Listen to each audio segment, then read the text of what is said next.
Buenos días. Vamos a abrir nuestras Biblias en el Salmo 7. Y así dice la palabra de Dios. Sigaión de David, que cantó al Señor acerca de las palabras de Cus, hijo de Benjamín. Señor Dios mío, en ti he confiado. Sálvame de todos los que me persiguen y líbrame. No sea que cual león desgarren mi alma y me destrocen sin que haya quien me libre. Señor Dios mío, si de algo soy culpable, si hay en mis manos iniquidad, si he dado mal pago al que estaba en paz conmigo, al contrario, he liberado al que sin causa era mi enemigo, que me persiga el enemigo y me alcance, que pisotee en tierra mi vida y mi honra ponga en polvo. Selah. Levántate, Señor, en tu ira. Álzate en contra de la furia de mis adversarios y despierta en favor mío el juicio que mandaste. Te rodeará una congregación de pueblos y sobre ella vuélvete a sentar en alto. El Señor juzgará a los pueblos. Júzgame, Señor, conforme a mi justicia y conforme a mi integridad. Pon fin a la maldad de los malvados, mas establece tú al justo, porque el Dios justo prueba la mente y el corazón. Mi escudo está en Dios, que salva a los rectos de corazón. Dios es juez justo, y Dios está airado contra el impío todos los días. Si no se arrepiente, él afilará su espada. Armado tiene ya su arco y lo ha preparado. Asimismo, ha preparado armas de muerte y ha hecho saetas ardientes. El impío concibió maldad, se preñó de iniquidad y dio a luz engaño. Pozo ha cavado y lo ha ahondado, pero en el hoyo que hizo caerá. Su iniquidad recaerá sobre su cabeza y su agravio caerá sobre su propia coronilla.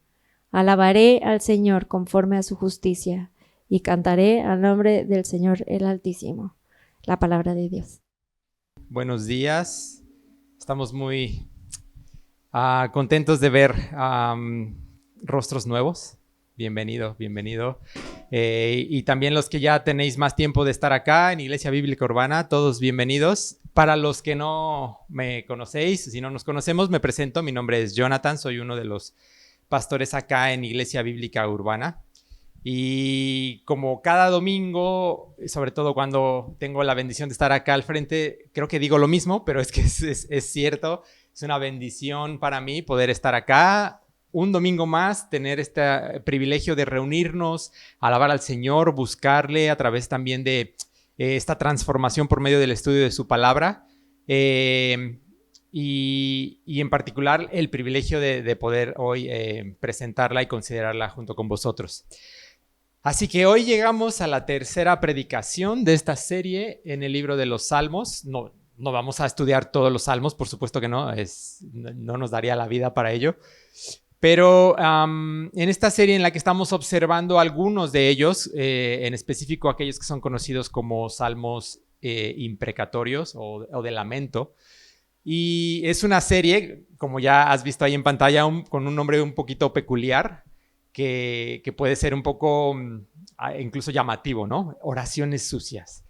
Pero justamente busca reflejar esta naturaleza que está implícita en estos salmos que estamos observando, que además, como ya hemos visto en los domingos anteriores, son un modelo bíblico un modelo bíblico de oración, una manera en la que la Escritura misma nos presenta una forma de orar, que con todo lo controversiales que pueden ser, no dejan de ser palabra de Dios inspirada divinamente y que nos pueden también poner una pauta bíblica de cómo orar.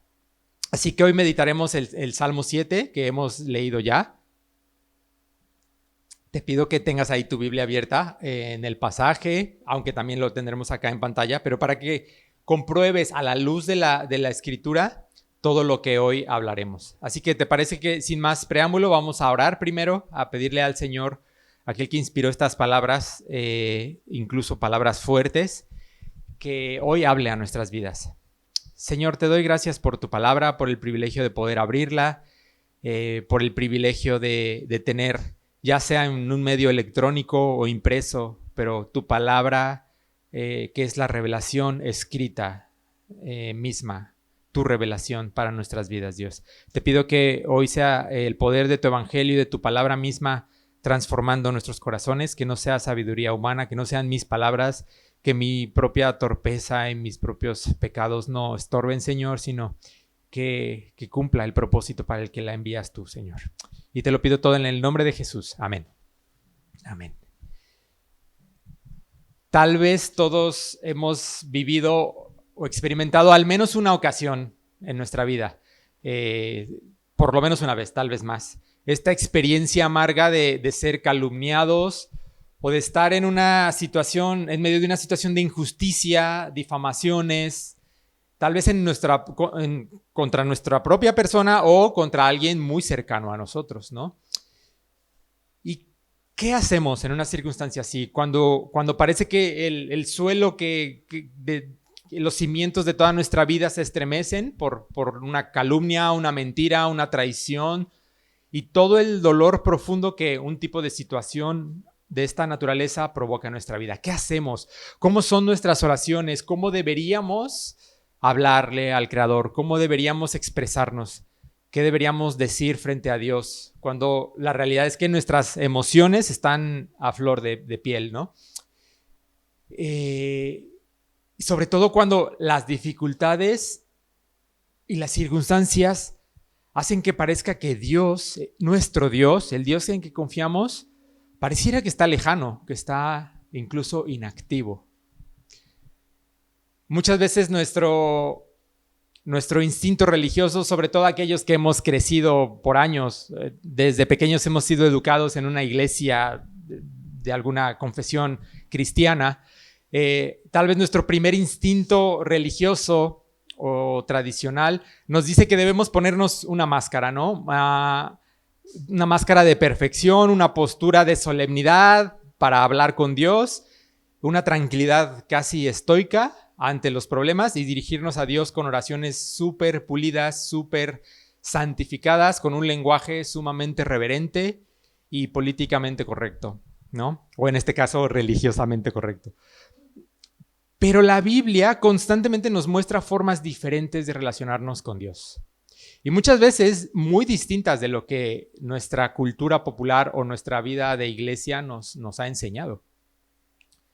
Creo que ya tanto Caleb como David han hablado un poco de esto las semanas anteriores, que el reformador Juan Calvino describió a los salmos, específicamente estos salmos tan cargados de emociones, como si fuesen un espejo del alma, ¿no?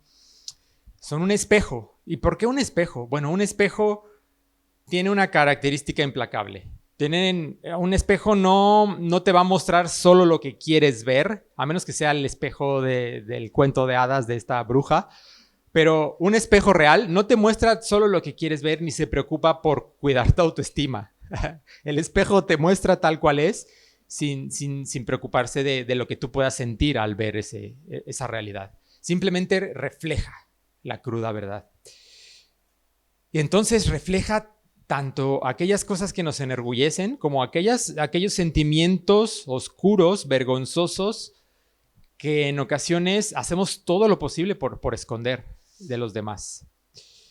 En el Salmo 7, que acabamos de leer, nos encontramos este género tan particular, que si bien es literatura poética, pero al principio hemos visto una descripción que es un cigallón de David. En esas descripciones pequeñas que preceden a lo que nosotros ya conocemos como el verso 1, verso 2, pero que en el escrito original hebreo son parte del todo, de la escritura.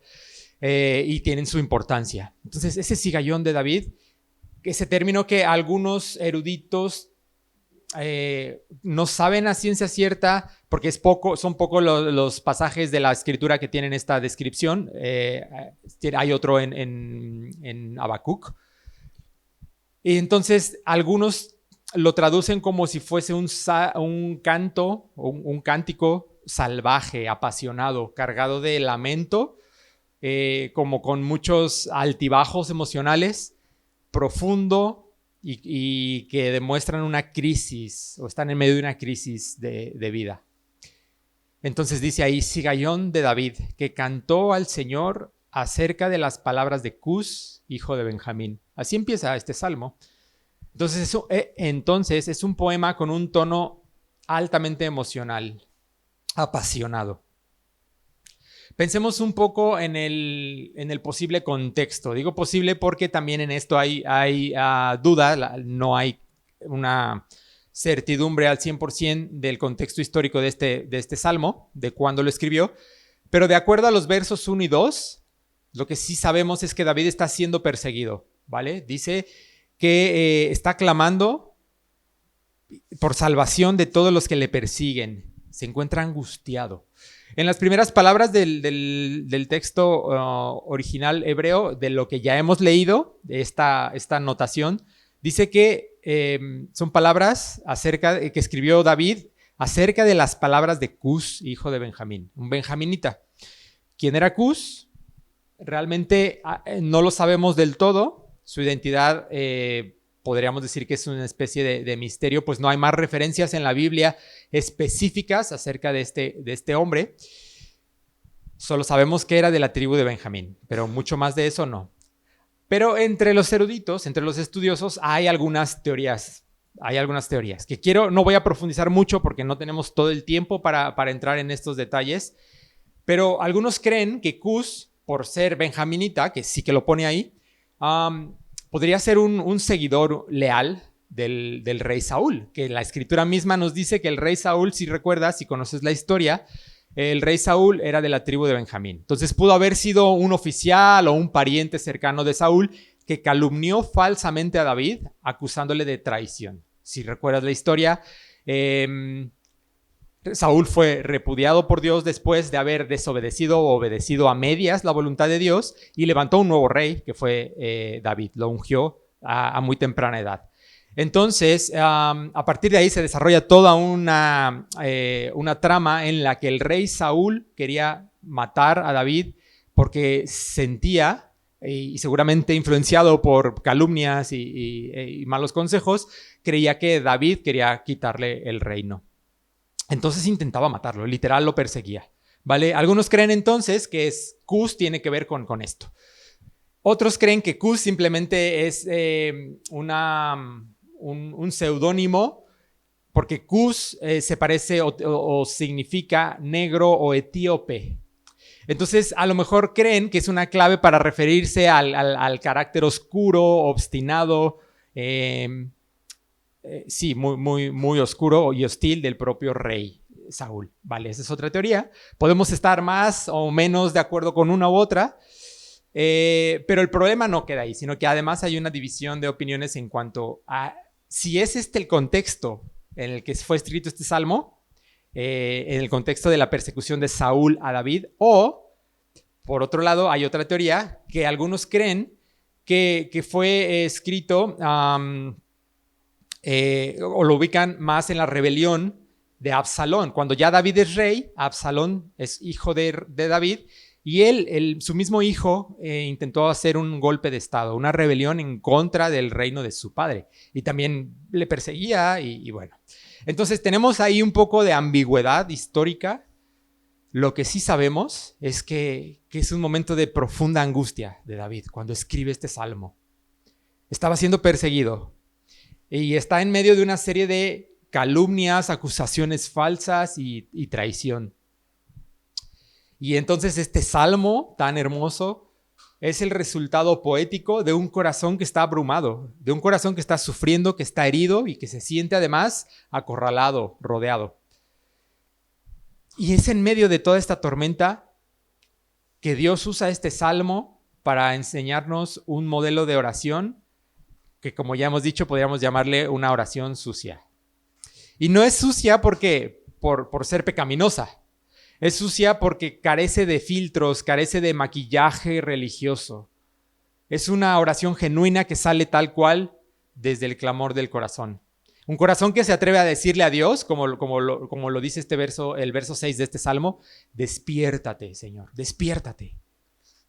Para una mente religiosa o muy cuadrada, estructurada, decirle al soberano del universo que se despierte o que ponga su alarma, ¿no? Como si Dios necesitara una alarma, puede sonar escandaloso. puede sonar un poco, incluso para nuestros prejuicios, rayar en lo blasfemo, ¿no? Pero la maravillosa verdad es que la gracia de Dios conoce perfectamente nuestros corazones, conoce nuestros pensamientos, conoce nuestras emociones, y a Él no le pilla por sorpresa lo que hay en nuestro corazón. Él no se escandaliza por nuestra honestidad. De hecho, Él prefiere un lamento tosco, brusco, crudo, desesperado, antes que una adoración superficial, superaparente, que intenta ocultar lo que de por sí ya es imposible ocultar delante de Él, delante de su presencia. Entonces, Salmo 7, verso 1 y 2, comienza David diciendo: Jehová, Dios mío, en ti he confiado, en ti he confiado. Pero dice Dios mío. Y David apela a un Dios que es relacional y que es cercano. La palabra que está usando está diciendo Dios como el creador, el autoexistente, el Señor. Pero dice Dios mío. Qué importante es este fundamento, porque de ahí va a sentar las bases de todo lo que le va a expresar a ese Dios que sabe que es el Dios Altísimo, pero que además es su Dios. Una relación que ha sido sellada por medio de un pacto, garantizada. Él sabe que Dios es fiel. Y entonces inmediatamente después habla de la intensidad de su prueba, comparando a sus perseguidores como con un león hambriento, como si fuera una fiera lista para desgarrar su alma, para destrozarlo, y se siente como si nadie pudiera rescatarlo de esto. Y mira que David sabía de leones y de fieras hambrientas, porque recordarás, y si no lo sabes, te lo digo, él fue pastor de ovejas, pastor real, ¿no? Pastoreaba ovejas desde su juventud, y él sabía el peligro de las fieras salvajes, hambrientas, buscando devorar a una de sus ovejas, y se había enfrentado a estos animales. Entonces, él está usando también este lenguaje retórico de algo que sabía, y así se sentía, como una fiera, como si fuera una oveja siendo amenazada por una fiera hambrienta, sin solución. Y entonces toma una decisión, David, porque lo vemos aquí escrito, decisión contraria a lo que nuestra intuición o sabiduría humana haría. Él no inicia una campaña para limpiar su nombre. Supongamos que incluso está escrito en la época en la que él ya es rey, ¿vale? Él teniendo todo el poderío para desplegar su poderío, todo un ejército o una serie de consultores o pregoneros para limpiar su nombre en una plaza pública, no lo hace. No lo hace de esta manera. No busca tampoco alianzas humanas para poder pagar con la misma moneda ante la traición. Lo que él hace es correr al buen pastor. Aquel salmista, aquel dulce cantor que escribió el Salmo 23, tan conocido por muchos de nosotros, que dice: el Señor es mi pastor y nada me faltará. Es el mismo que ahora corre y busca refugio en el Dios Altísimo. Aquí descubrimos una tensión muy interesante sobre cómo nos podemos dirigir o posicionarnos delante de Dios. En el Nuevo Testamento, y es tal vez mucho de la forma de pensar o la cosmovisión que nosotros tenemos, al relacionarnos con Dios, con este tribunal divino, digamos, solemos vernos más en una corte criminal, ¿no? Sabemos que somos culpables, porque la Escritura lo dice, que la paga del pecado es muerte, que todos nos hemos descarriado, que no hay justo ni uno solo, ni uno bueno. Entonces es más normal para nosotros sentirnos identificados en una corte criminal, sentados en el banquillo de los acusados y clamando por justicia, clamando por misericordia. Perdón, no clamamos tanto por justicia, sino por misericordia hacia nosotros. Porque la realidad es que sabemos que somos pecadores. Y sí, el Evangelio es la buena noticia. Pero lo que quiero aquí es contrastar con la mentalidad del salmista, la cosmovisión en el Antiguo Testamento, sobre todo en este contexto poético, lírico de los salmos de lamento. El escenario suele ser más el de una corte civil.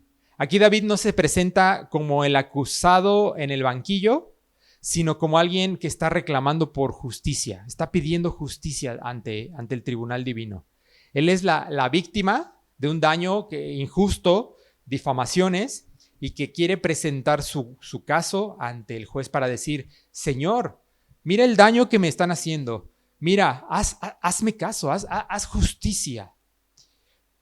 Y cuando la vida se vuelve injusta para nosotros los creyentes, aquí hay una verdad y un principio muy valioso, porque no debemos buscar justicia por nuestra propia mano. Al igual que David y muchos otros creyentes a lo largo de la historia de la iglesia, mártires, padres de la iglesia que fueron acusados y perseguidos falsamente, y como oraba David hoy, no David el rey, sino David Bello,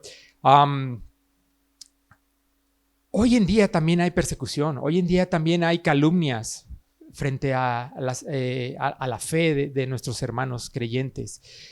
E incluso nosotros mismos podemos ser calumniados injustamente en nuestro entorno. Pero podemos también, con la misma confianza del salmista, llevar nuestro reclamo al Tribunal Supremo, al Creador del universo. Correr a Dios desesperadamente no es una actitud pasiva. Esperar en Dios no es una actitud pasiva, pero tampoco es debilidad. Al contrario, de hecho es la mayor declaración de fe, es un acto de fe y de confianza, dejar que nuestra causa sea depositada en manos de aquel que juzga justamente. Pero los versos 3 al 5 ahora forman parte de una nueva sección de este salmo, porque primero ya David apela y presenta su propio caso, pero ahora en los versos 3 al 7 David se autoexamina. No busca solo quejarse o presentar su queja delante del tribunal divino, sino que también este lamento genuino no se queda en el victimismo. Ahora, después de clamar contra este peligro en el que se siente su alma como si estuviera amenazado por un león, ahora gira el espejo hacia su propio corazón, su propia alma. Dice ahí David: Jehová Dios mío, si yo he hecho esto, o sea, esto que me acusan, de lo que me difaman, si hay en mis manos iniquidad, si soy culpable, si de algo soy culpable, si hay iniquidad en mis manos, si he dado mal pago al que estaba en paz conmigo, al contrario, he liberado al que sin causa era mi enemigo. Que me persiga el enemigo, verso 5, y me alcance, que pisotee en tierra mi vida y mi honra ponga en el polvo. David no está reclamando, con lo que vimos en el verso 1 y 2, una perfección moral absoluta ante Dios. No está diciendo soy inocente del todo. Lo que está haciendo es defender su inocencia específica frente a los cargos de traición de este tal Cus, o cualquier otro detractor o cualquier otra circunstancia de difamación en la que se encontraba. Se está declarando inocente ante esas difamaciones, pero se sabe culpable ante la perfección moral o la perfección y la santidad ante Dios. Y por eso es que ahora dice: examíname, Dios, por favor dime si hay algo de lo que soy culpable, si hay en mis manos iniquidad, si he dado mal pago, por favor. Incluso se atreve y se anima a lanzar unas palabras como de autoimprecación: que me persiga el enemigo, que me alcance, que me pisotee en tierra, que ponga mi honra en el polvo. Qué nivel de transparencia, qué valor, ¿no? Para hablarle así a Dios. Y me recordaba las palabras, como dice el patriarca, el padre de la fe y de la iglesia, Juan Crisóstomo, decía que la verdadera tragedia para un creyente, de un cristiano, la verdadera tragedia en el alma no es ser calumniado, porque ninguno estamos libres de calumnia. No es ser calumniado por el mundo, esa no es la tragedia, sino cometer la injusticia que se nos imputa. Realmente ser culpables de aquello que se nos imputa. Si el contexto de este salmo entonces es la persecución de Saúl contra David, tiene todo el sentido que haga mención que él ha tenido misericordia, que él ha tenido, aún teniendo la oportunidad de acabar con Saúl, tuvo oportunidad de acabar con su perseguidor, el rey Saúl, 2 ocasiones, una en una cueva, otra en el campamento. Le perdonó la vida. Y entonces tiene sentido eso que pone entre paréntesis en el verso 4 que dice, al contrario, he liberado al que sin causa era mi enemigo. Pero terminando esto, ya pasó de exclamar y de presentar su caso delante del tribunal divino. Luego pasa a decir, Señor, examíname, muéstrame si he hecho esto verdaderamente o si hay algo de culpabilidad en mí.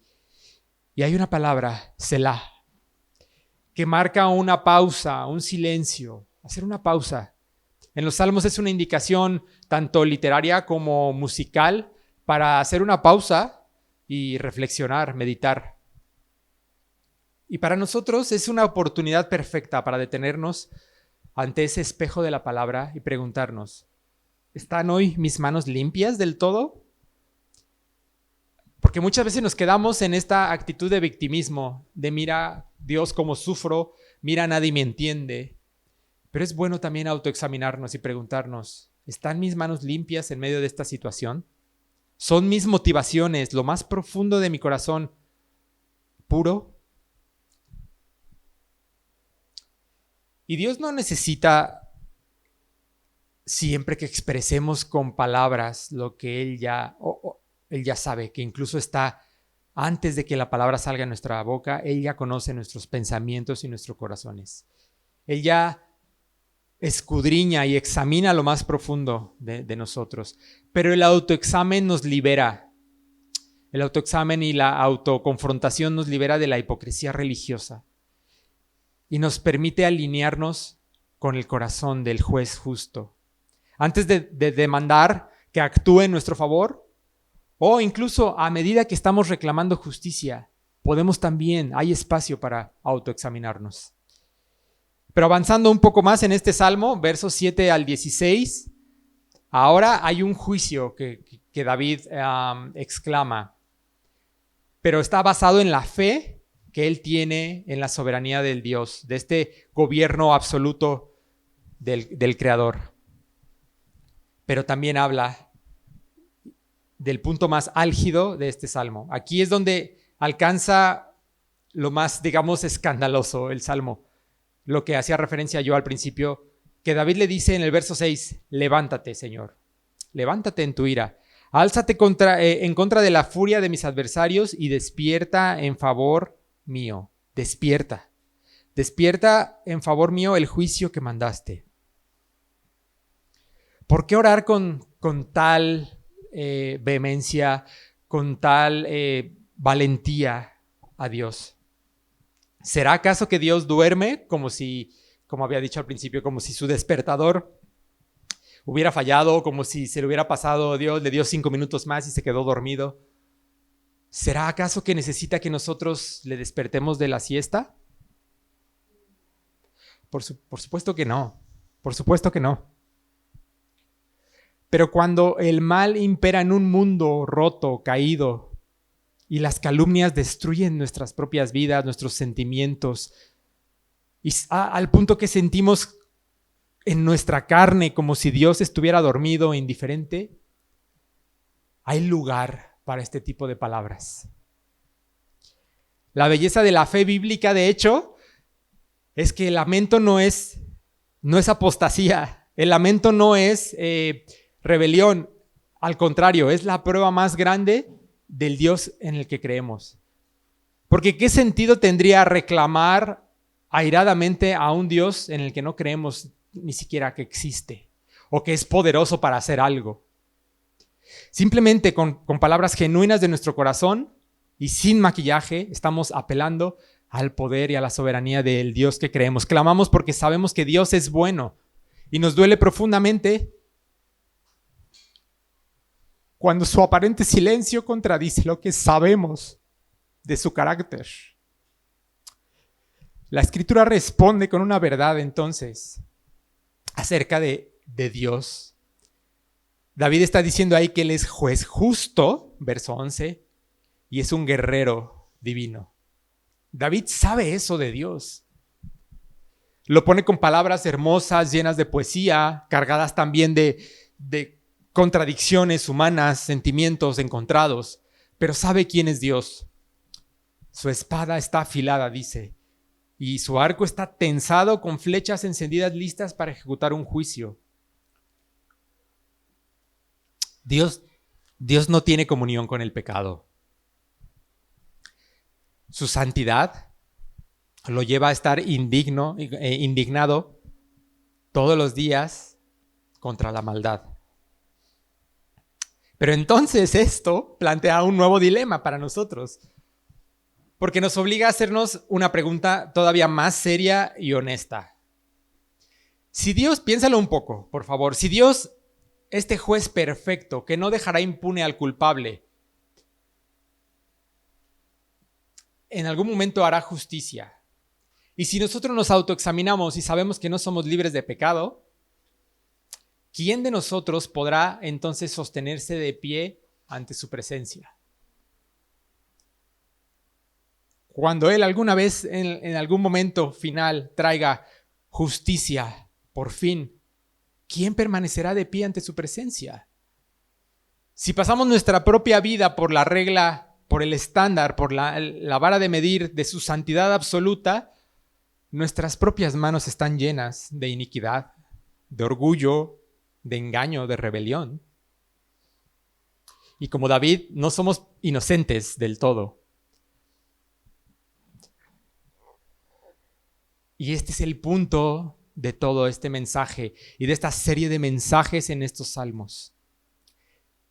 Este es el mensaje central aquí, y donde podemos contemplar el misterio más glorioso del Evangelio, la sustitución de nuestras almas, como un acto penal. Alguien ocupó nuestro lugar, tomó nuestro castigo. Jesucristo, el único verdadero inocente, Jesucristo hombre, que caminó sobre esta tierra, fue el único que pudo decirle al Padre con absoluta verdad e integridad: júzgame conforme a mi integridad, conforme a mi justicia. Pero él fue calumniado, fue escupido, acusado falsamente de blasfemia y de traición. Sin embargo, ahí en esa cruz, en la colina del Calvario, la espada de la ira, que está lista para hacer juicio, cayó sobre él. Estaba afilada para nosotros y sus flechas encendidas, y no cayeron sobre nuestras cabezas, cayeron sobre él. La espada fue esa lanza que atravesó su costado. El Verbo encarnado ahí en esa cruz. Como dice Primera de Pedro, Cristo padeció una sola vez por los pecados, el justo por los injustos, para nosotros ahora tener comunión con Dios. Ese es el gran intercambio. Nuestros pecados fueron cargados en esa cruz y su justicia ahora nos fue imputada a nosotros. Aquí es cuando tiene sentido todo este clamor. Y ahora, cuando podemos clamar en medio de nuestras circunstancias: Señor, júzgame o examíname, no lo hacemos confiando en nuestros méritos moralistas, no lo hacemos confiando en nuestras buenas obras, sino revestidos con la justicia impecable de Cristo. Por eso podemos confiar en que el juez justo, el Dios soberano, hará justicia en su momento. Pero ¿cómo luce esta justicia? Sigamos leyendo en la parte final de este salmo. El impío concibió maldad, verso 14. Se preñó de iniquidad y dio a luz engaño. Pozo ha cavado y lo ha ahondado, pero en el hoyo que hizo caerá. Su iniquidad recaerá sobre su cabeza y su agravio caerá sobre su propia coronilla. Así es como luce poéticamente, claro, la justicia que Dios hará tarde o temprano. En estos versos, el salmista usa dos metáforas en concreto para describir digamos, vamos a llamarle el efecto boomerang del pecado, ¿no? Un boomerang lo lanzas y vuelve. usa la metáfora de la gestación, como el concebir maldad engendra la propia destrucción del pecador o del malvado. Pero también usa este ejemplo de la fosa, que el malvado cava para hacer mal a otros, pero irónicamente cae en su propia trampa que él preparó. Esta justicia, aunque poética, esta justicia poética no es abstracta, sino es la realidad de una retribución proporcional. El juicio de Dios no siempre viene en forma de rayo, como quisiéramos, ¿no? Señor, destruye a mi enemigo, que le caiga un rayo. A menudo más bien consiste simplemente en dejar que el pecado del ser humano siga su curso natural hasta que las consecuencias del pecador o de nuestros propios pecados nos alcancen. Nuestras acciones tienen consecuencias. Entonces para nosotros, que estamos deseando cierta justicia en ciertas circunstancias, no debemos buscar venganza por nuestra propia mano, sino debemos dejar a la justicia divina que haga su obra. Y eso nos trae paz. Verso 17. Porque después de este ir y venir de emociones, de levantar su puño, de reclamar justicia, pero también decir, examíname, y saber que Dios un día hará justicia del todo ante el pecado del ser humano y la maldad, termina de una forma increíble el Salmo 17, con un solo verso. Termina en el altar. El Salmo concluye con una nota, vamos a llamarle una nota musical alta, con el clímax, el crescendo de este Salmo. Alabaré al Señor conforme a su justicia y cantaré al nombre del Señor, el Altísimo. Notad por favor la belleza de este verso, porque David no alaba a Dios porque finalmente ve correr la sangre de aquellos que lo persiguen. No, alaba a Dios porque la justicia de Dios ha sido magnificada. Su perspectiva ha cambiado. Su mirada ya no está en las mentiras de sus difamadores, de sus perseguidores. Ahora su mirada está puesta en el Dios Altísimo, ese soberano absoluto que está por encima de cualquier tribunal humano. La fe firme nos da la paz para transformar nuestra ansiedad en un canto de adoración, una adoración que confía y que brota desde nuestro interior, no en las circunstancias externas, sino en un corazón transformado desde el interior. Simplemente para concluir, para nosotros llevarnos esto a nuestros propios corazones, a nuestro propio día a día, así como este salmo lo dice, Dios es nuestro escudo y su veredicto de gracia, su gracia que nos ha sido extendida, ya ha sido firmado y sellado con un pacto irrevocable por medio de su sangre derramada en la cruz.